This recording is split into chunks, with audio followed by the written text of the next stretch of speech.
Hi guys, कैसे हो बेटा? मस्त हो? चलो बाबू, देखिए आज का लेक्चर हम लोगों का फिजिक्स का लेक्चर नंबर 5 होगा और इस लेक्चर में हम लोग बात करेंगे कि वैद्युत बल रेखाएं क्या होती हैं और वैद्युत बल रेखाओं के गुण क्या क्या होते हैं। So I welcome of you in this lecture. So शुरू करते हैं आज का ये लेक्चर, ठीक है ना। चलिए हेडिंग लगाते हैं वैद्युत बल रेखाएं। वैद्युत बल रेखाएं, वैद्युत बल रेखाएं इलेक्ट्रिक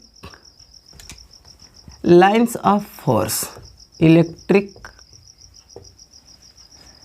लाइन्स ऑफ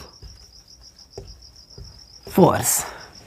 ठीक है, देखिए बाबू, वैद्युत बल रेखाएं वैद्युत क्षेत्र में खींची गई वे काल्पनिक रेखाएं होती हैं जिन पर धन परीक्षण आवेश गति करता है अगर वो गति करने के लिए तत्पर है। ठीक है ना, फिर से सुन लेंगे। वैद्युत बल रेखाएं क्या होती हैं?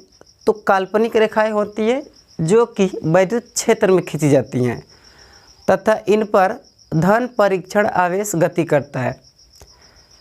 ठीक है ना, यानी हम लोग सिंपल सा कह सकते हैं कि जो वैद्युत बल रेखाएं होती हैं वो धन परीक्षण आवेश की गति को, दिशा को बताती हैं।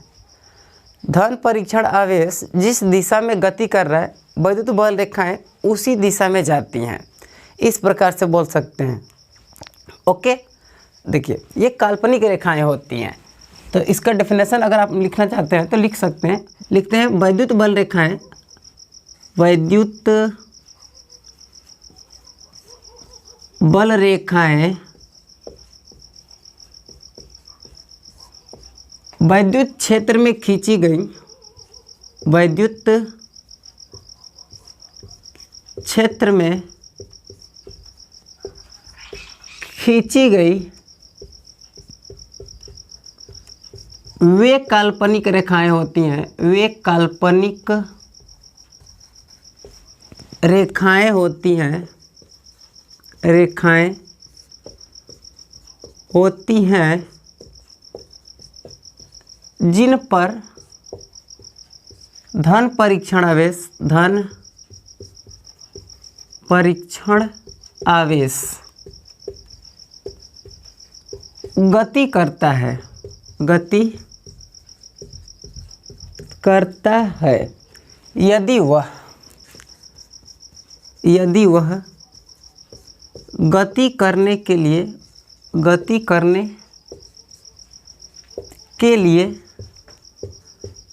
तत्पर हो। ठीक है ना बाबू, धन परीक्षण आवेश गति करता है जिन रेखाओं पर, उन्हीं को कहते हैं वैद्युत बल रेखाएं। ये काल्पनिक होती हैं, वैद्युत क्षेत्र में खींची गई होती है, ये नम आँखों से दिखाई नहीं देती हैं। अब इनकी प्रॉपर्टियाँ क्या होती हैं? तो प्रॉपर्टी देखिए, अगला हेडिंग लगा लेंगे वैद्युत बल रेखाओं के गुण। वैद्युत बल रेखाओं के गुण।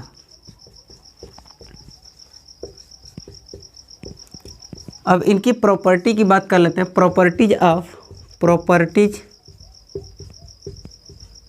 Of electric lines of force, electric lines of force. ठीक है ना, इनकी प्रॉपर्टियाँ जो है बहुत ही इम्पोर्टेंट है। ठीक है ना, इनकी प्रॉपर्टियों की आज हम लोग धज्जियाँ उड़ाने वाले हैं। चलिए देखिए, पहली प्रॉपर्टी की अगर बात करेंगे तो वैद्युत बल रेखाएं धन आवेश से निकल करके ऋण आवेश पे समाप्त हो जाती हैं।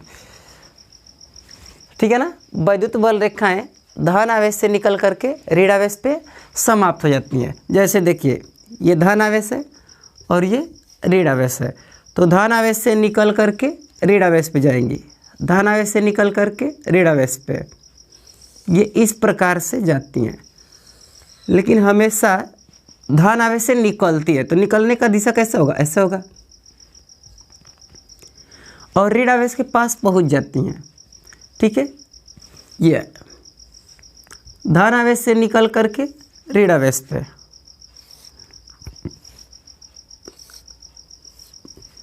इस प्रकार से देखिए धनावेश से निकल रही हैं, ऋणावेश पे जा रही हैं ये, और यहाँ से तो निकलने वाला काम होगा और यहाँ पे जाने वाला काम, ये इस प्रकार से। ये हम लोगों का पहला गुण हो गया कि धनावेश से निकल करके वैद्युत बल रेखाएं ऋणावेश पे पहुँच जाती हैं या फिर ऋणावेश पे समाप्त हो जाती हैं। अच्छा, अगर धनावेश के आसपास में कोई ऋणावेश नहीं है तब क्या होगा? तो देखिए, अगर केवल धनावेश है और आजू बाजू में कोई ऋणावेश नहीं है तब वैद्युत बल रेखाएं निकल करके अनंत पर समाप्त हो जाती हैं। निकल करके कहाँ पे समाप्त होंगी? तो अनंत पर। ये निकल करके जा रही हैं और ये कहाँ पे जाएंगी? तो अनंत पर जाएंगी। ठीक है ना बाबू?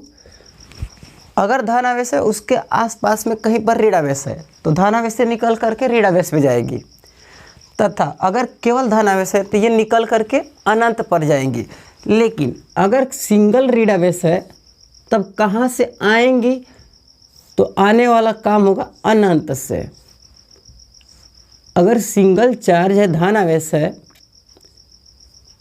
तो वो अनंत पर जाएंगी और केवल ऋणावेश है तो अनंत से आती हैं।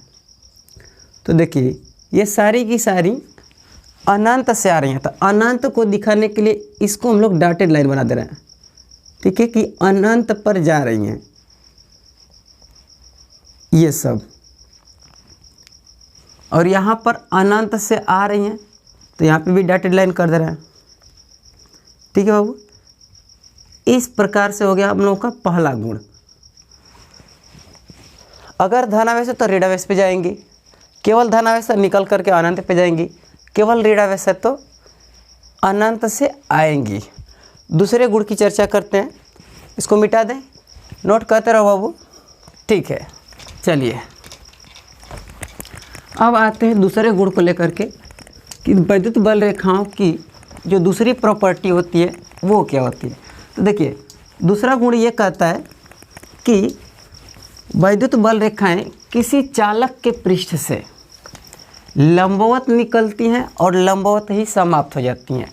दूसरा गुण, किसी चालक के पृष्ठ से, ये कोई चालक है, इस पर धनावेश एक समान रूप से वितरित है, यहाँ पर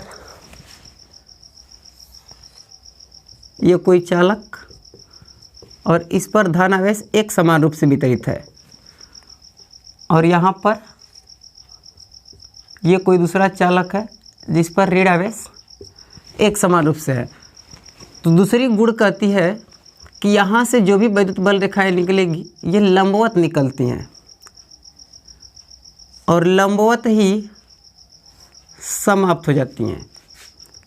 यहाँ पे पहुँचेगी तो लंबवत गिरेगी, मतलब कि 90 डिग्री पे, यहाँ से इस प्रकार से ये यहाँ से निकल करके यहाँ पे पहुँचेगी, लेकिन जब भी पृष्ठ से निकलेगी तो 90 डिग्री के कोण पे, यहाँ से इस प्रकार से निकली और ये यहाँ पे पहुँच जाएगी।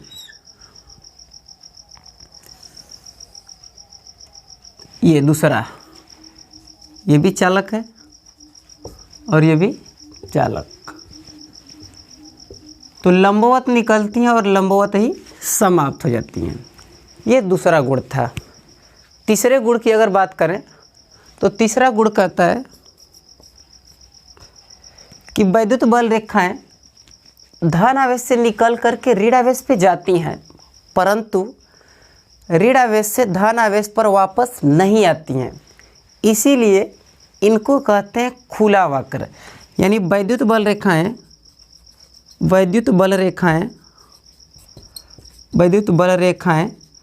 खुला वक्र होती हैं, खुला वक्र होती हैं। ठीक है ना बाबू? वैद्युत बल रेखाएं कैसी होती हैं? तो खुला वक्र होती हैं, क्योंकि ये धनावेश से निकल करके ऋणावेश पे जाती तो हैं, लेकिन ऋणावेश से धनावेश पे वापस नहीं आती है। जैसे ये धन आवेश हो गया और ये ऋण आवेश, ठीक है ना। तो धन आवेश से निकल करके ऋण आवेश पे जाएंगी, इस प्रकार से धन आवेश से निकल करके ऋण आवेश पे जाएंगी, लेकिन ऋण आवेश से वापस धन आवेश पे नहीं आती हैं। इसीलिए इनको कहते हैं खुला वक्र रेखाएं, ठीक है। चलिए इसको बनाइए आप लोग, उसके बाद आते हैं अगला गुण लेकर के।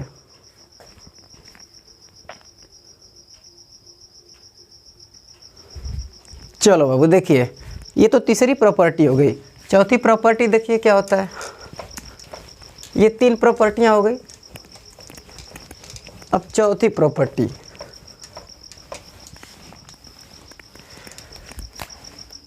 गुण नंबर 4। चौथी प्रॉपर्टी में यह कहती है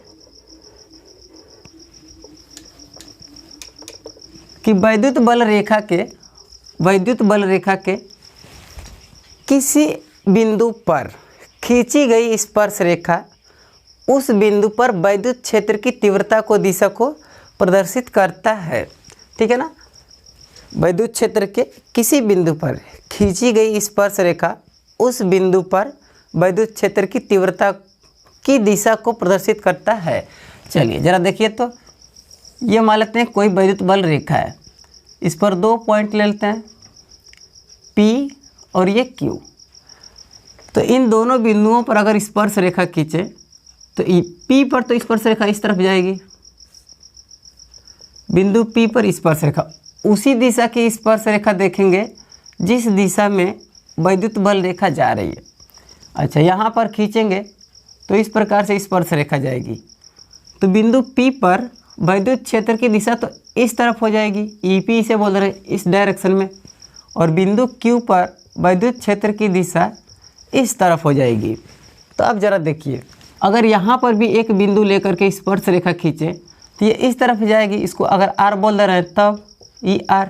यानी ऐसा भी तो हम लोग बोल सकते हैं कि वैद्युत बल रेखा के प्रत्येक बिंदु पर वैद्युत क्षेत्र की तीव्रता की दिशा अलग अलग होती है कि नहीं। हाँ, तो इसे भी याद रखिएगा कि अगर वैद्युत बल रेखा है तो उसके प्रत्येक बिंदु पर खींची गई स्पर्श रेखा अलग अलग दिशाओं में होती है, और ये प्रदर्शित करती हैं कि वैद्युत क्षेत्र की दिशा अलग अलग बिंदुओं पर अलग अलग होती है, ठीक है।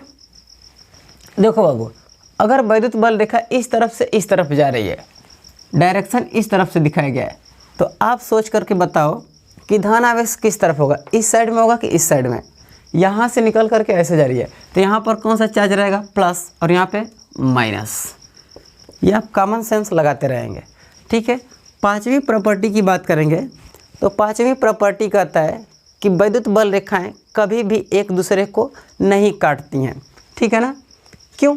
अब रीज़न आता है कि क्यों नहीं काटती हैं, तो वो रीज़न है अभी हम लोग जाने हैं कि अलग अलग बिंदुओं पर वैद्युत क्षेत्र की तीव्रता की दिशा अलग अलग होती है, ठीक है ना। इसी वजह से नहीं काटती हैं। अगर ऐसा होगा तो उनके कटान बिंदु पर वैद्युत क्षेत्र की तीव्रता की 2 दिशाएं हो जाएंगी। देखते हैं, चलिए मान लेते हैं कि वैद्युत बल रेखाएं 2 यहाँ पे है इस प्रकार से, और ये एक दूसरे को यहाँ पे काट रही हैं, जबकि काटती नहीं हैं। ये इस तरफ से इस तरफ जा रही है, ये भी इसी तरफ से जा रही है, तो यानी प्लस इधर माइनस इधर, प्लस इधर माइनस इधर। अगर हम बात करेंगे ये पहली और ये दूसरी, तो पहली वाली रेखा पर बिंदु P जो स्थित है उस पर स्पर्श रेखा की दिशा इस तरफ हो जाएगी, और दूसरी वाली पर स्पर्श रेखा इस तरफ हो जाएगी। तो देखिए, बिंदु P पर ही स्पर्श रेखाएं 2 हो गई, एक तो इसके लिए एक इसके लिए। अब यहाँ पर 2 स्पर्श रेखाएं हैं, तो यहाँ पर वैद्युत क्षेत्र की तीव्रता की 2 दिशाएं हो जाएगी, यहाँ पे EP और ये भी EP, जो कि ये असंभव है, ठीक है ना। मान लीजिए आपको भेजा जा रहा है 2 रास्ता है, जैसे यहाँ पे जाएंगे तो किसी एक ही रास्ते में जा पाएंगे, या तो इधर जाएंगे तो इधर नहीं जा पाएंगे, या तो इधर जाएंगे तो इधर नहीं जा पाएंगे। तो इसी प्रकार से वैद्युत क्षेत्र की तीव्रता की दिशा किसी एक बिंदु पर एक ही दिशा में होती है। तो यह क्या है, तो यह असंभव है, असंभव स्थिति, यह असंभव स्थिति है, ठीक है ना।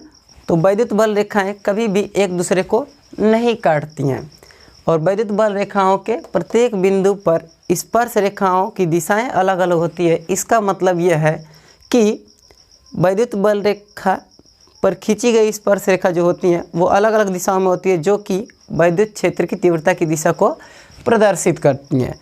ठीक है, चलिए इसको लिखिए। उसके बाद आते हैं लेकर के छठी प्रॉपर्टी। ठीक है ना बाबू, बनाइए। छठवां प्रॉपर्टी देखते हैं क्या होती है।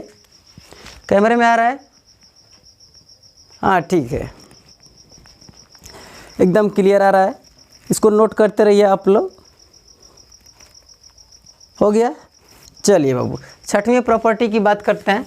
तो देखिए, जो छठवां प्रॉपर्टी होता है वो ये कहता है कि वैद्युत बल रेखाएं अपनी लंबाई के प्रति सिकुड़ती हैं और फैलती हैं। ठीक है ना, अपनी लंबाई के प्रति सिकुड़ती हैं और फैलती हैं। जब वो सिकुड़ती हैं, जैसे मान लीजिए ये है ना, जब ये सिकुड़ेंगी तो अगर ये प्लस क्यू है और ये माइनस क्यू है, तो ज़रा देखो, प्लस माइनस सिकुड़ रही है तो उनके बीच लगने वाला वैद्युत बल आकर्षण बल होता है, और जब फैलेगी तो प्रतिकर्षण बल। क्यों? क्योंकि देखिए, जैसे दो वस्तु है, रस्सी से बांध दिया, रस्सी को ऐसे खींचेंगे, इस प्रकार से अगर खींचेंगे तो कौन सा बल लगेगा? आकर्षण। और इस प्रकार से ढकेलेंगे उसको तो रिपल्सन। यानी जब वैद्युत बल रेखाएं सिकुड़ती हैं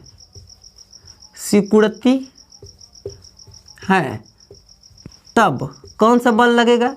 तो आकर्षण बल लगता है, आकर्षण बल। और जब अपनी लंबाई के प्रति फैलती हैं तब प्रतिकर्षण बल लगता है, प्रतिकर्षण बल लगता है। ठीक है ना? हाँ, जब ये लंबाई के प्रति सिकुड़ती हैं तो आकर्षण बल लगता है, और जब फैलती हैं तो प्रतिकर्षण बल लगता है। इसीलिए आकर्षण बल और प्रतिकर्षण बल का अनुभव होता है। देखिए, किसी भी बल का आप अनुभव तब कर सकते हैं जब कोई कांटेक्ट में रहने वाला हो, है ना। दो आवेशों के बीच वैद्युत बल लगता है या फिर आकर्षण बल या प्रतिकर्षण बल लगता है, तो उनके बीच भी कोई कांटेक्ट में होना चाहिए। तो उन दोनों को संपर्क में लाने वाला कौन होता है? तो वैद्युत बल रेखाएं। इन्हीं से वो लोग जुड़े होते हैं। अगर ये सिकुड़ रही है तो आकर्षण बल लगेगा, फैल रही हैं तो प्रतिकर्षण बल लगेगा। अब ज़रा सोचो कि अगर आकर्षण बल लग रहा है, इसका मतलब क्या है कि दोनों चार्ज अगर एक पॉजिटिव एक निगेटिव है तो उनके बीच जो वैद्युत बल रेखाएं होती हैं वो सिकुड़ती हैं, और जब दोनों आवेश सेम चार्ज के होते हैं यानी समान नेचर के होते हैं, तब उनके बीच जो वैद्युत बल रेखाएं होती हैं वो एक्सपैंड करती हैं, मतलब कि फैलती हैं। ठीक है ना। अब हम बात करते हैं सातवें प्रॉपर्टी की। इसको मिटाते हैं। सातवीं प्रॉपर्टी देखिए, इसका क्या होता है। 6 प्रॉपर्टियाँ तो हो गई, अब सातवीं की बात कर लेते हैं। ठीक है ना बाबू, समझ में आ रहा है? चलिए, सातवीं प्रॉपर्टी देखिए। सातवीं प्रॉपर्टी जो है वो ये कहती है कि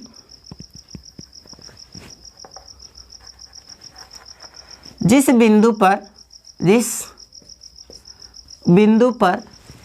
ऐसे बोल रहे हैं, जिस बिंदु पर वैद्युत बल रेखाएं पास पास होती हैं वहाँ पर वैद्युत क्षेत्र की तीव्रता अधिक होती है, और जिस बिंदु पर वैद्युत बल रेखाएं दूर दूर होती हैं वहाँ पर वैद्युत क्षेत्र की तीव्रता कम होता है। जैसे देखिए, इस प्रकार से अगर हम आपसे पूछें, ये ठीक है, इस प्रकार से वैद्युत बल रेखाएं हैं और 3 बिंदु है ए बी सी। अगर आपसे पूछें किस बिंदु पर वैद्युत क्षेत्र की तीव्रता सबसे अधिक है, तो आप बोलेंगे कि सर यहाँ पे तो वैद्युत बल रेखाएं पास पास है तो यहाँ पर वैद्युत क्षेत्र की तीव्रता अधिक होगी, और ये थोड़ा सा दूर दूर है तो यहाँ पे कम होगा, जबकि ये बहुत दूर दूर है। यानी वैद्युत क्षेत्र की तीव्रता बिंदु ए पर सबसे अधिक, उससे कम बिंदु बी पर और उससे कम बिंदु सी पर। तो इस प्रकार से होती है, ठीक है ना। जहाँ पर वैद्युत बल रेखाएं पास पास वहाँ पर वैद्युत क्षेत्र की तीव्रता अधिक, और जहाँ पर वैद्युत बल रेखाएं दूर दूर वहाँ पर वैद्युत क्षेत्र की तीव्रता कम। अब 8वीं की बात कर लेते हैं कि अगर एक समान वैद्युत क्षेत्र की तीव्रता है तो वहाँ पर वैद्युत बल रेखाएं कैसी होंगी, ठीक है ना। तो देखिए, एक समान वैद्युत क्षेत्र में वैद्युत बल रेखाएं इक्विडिस्टेंट तथा समांतर होती हैं। एक समान वैद्युत क्षेत्र को प्रदर्शित करने के लिए वैद्युत बल रेखाएं किस प्रकार की खींची जाती हैं, तो समांतर तथा इक्विडिस्टेंट। इसका मतलब है कि समांतर तो होनी चाहिए परंतु उनके बीच की जो दूरियां हैं वो भी समान होनी चाहिए, ठीक है ना। तो जब भी अगर इस प्रकार की लाइन खींच दी जाए तो आप समझ जाइएगा कि जो वैद्युत क्षेत्र की तीव्रता है वो प्रत्येक बिंदु पर एक समान है। जैसे यहाँ पे ए बना देंगे और यहाँ पे बी बना देंगे, यहाँ पर सी बना देंगे, ए बी सी, ठीक है ना। और वैद्युत क्षेत्र की तीव्रता ई। तब पूछा जाएगा, तो देखिए ई ए बराबर ई बी बराबर ई सी। इसका मतलब ये हुआ कि वैद्युत क्षेत्र की तीव्रता बिंदु ए पर जितनी होगी उतनी ही बी पर होगी और उतनी ही सी पर होगी, और इस प्रकार की लाइन से दिखाया जाता है। तो आई होप कि आप लोग वैद्युत बल रेखाएं और वैद्युत बल रेखाओं के गुण समझ गए, ठीक है ना। फिर से सुन लेते हैं। देखिए, वैद्युत बल रेखाएं वे काल्पनिक रेखाएं होती हैं जो या फिर जिन पर धन परीक्षण आवेश गति करता है। इनके गुण की बात कर लेते हैं। तो यहाँ पे आप लोगों को 8 प्रॉपर्टियाँ इनकी बता दिए। पहला था हम लोगों का कि वैद्युत बल रेखाएं धन आवेश से निकल करके ऋण आवेश पे समाप्त हो जाती हैं, ठीक है ना। यानी प्लस से निकलेगी और माइनस पे चली जाएगी। आजू बाजू में अगर धन आवेश है उसके अगल बगल में कोई ऋण आवेश नहीं है तो धन आवेश से निकल करके अनंत पे चली जाती हैं, ठीक है ना। अगर ऋण आवेश रहेगा केवल तो अनंत से आती हैं। ये हो गया पहली प्रॉपर्टी। दूसरी की बात करते हैं तो धन आवेश या फिर ऋण आवेश, इस प्रकार के चालक से जब भी वैद्युत बल रेखाएं निकलती हैं तो लंबवत निकलती हैं और लंबवत ही समाप्त हो जाती हैं। धन आवेश रहेगा तो लंबवत निकलेगी, ऋण आवेश रहेगा तो लंबवत उसी पे समाप्त हो जाएंगी या फिर लंबवत उस पर गिरेंगी, ठीक है ना। तीसरी प्रॉपर्टी की अगर बात करें तो वैद्युत बल रेखा के किसी एक बिंदु पर खींची गई स्पर्श रेखा उस बिंदु पर वैद्युत क्षेत्र की तीव्रता को प्रदर्शित करता है। वैद्युत क्षेत्र की तीव्रता की दिशा को प्रदर्शित करता है, ठीक है ना। और चौथी की बात करेंगे तो वैद्युत बल रेखाएं कभी भी एक दूसरे को नहीं काटती हैं। अगर काटेंगी तो कटान बिंदु पर कितनी दिशाएं हो जाएंगी, 2 स्थिति, जो कि असंभव घटना है ना, ठीक है।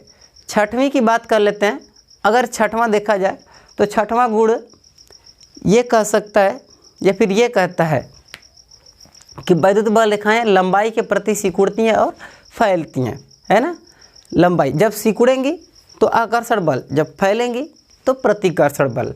7वें की अगर बात करेंगे तो 7वां गुण में हम लोगों का ये आ जाएगा कि देखिए, जहाँ पर वैद्युत बल रेखाएं पास पास होंगी वहाँ पर वैद्युत क्षेत्र की तीव्रता अधिक होगी, और जहाँ पर वैद्युत बल रेखाएं थोड़ा दूर दूर होंगी वहाँ पर वैद्युत क्षेत्र की तीव्रता कम होती है। जैसे मैं यहाँ पे 8वां की बात करेंगे तो अगर एक समान वैद्युत क्षेत्र की तीव्रता है तो उसमें खींची गई वैद्युत बल रेखाएं समान दूरी पर होती हैं तथा समांतर होती हैं।